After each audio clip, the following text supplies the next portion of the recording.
Most people think happiness disappears because of big failures or major life problems. But psychology says something different.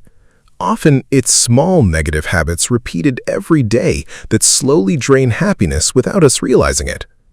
Constant overthinking, comparing yourself to others, living on autopilot, always focusing on what's missing instead of what's meaningful. These patterns quietly exhaust the mind.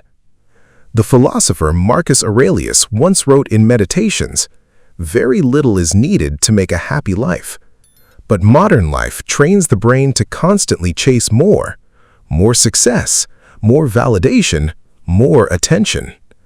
And the problem is, the brain quickly adapts to temporary pleasure. Psychologists call this hedonic adaptation. No matter how much you achieve, your mind eventually resets and starts wanting something else. Another habit that destroys happiness is negative self-talk. The words you repeat internally slowly become beliefs. I'm not good enough. I'm behind in life. I'll never change. According to Atomic Habits, repeated thoughts and behaviors reinforce identity over time. That means the more negativity you repeat, the more your brain accepts it as truth. But these habits can be replaced. Viktor Frankl once said, "Between stimulus and response, there is a space. In that space is our power to choose our response."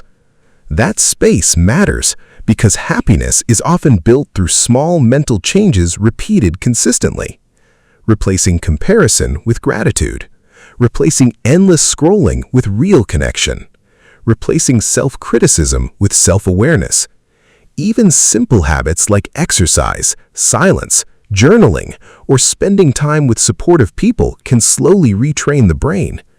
And maybe happiness was never about creating a perfect life. Maybe it's about removing the habits that quietly steal peace from your mind every single day.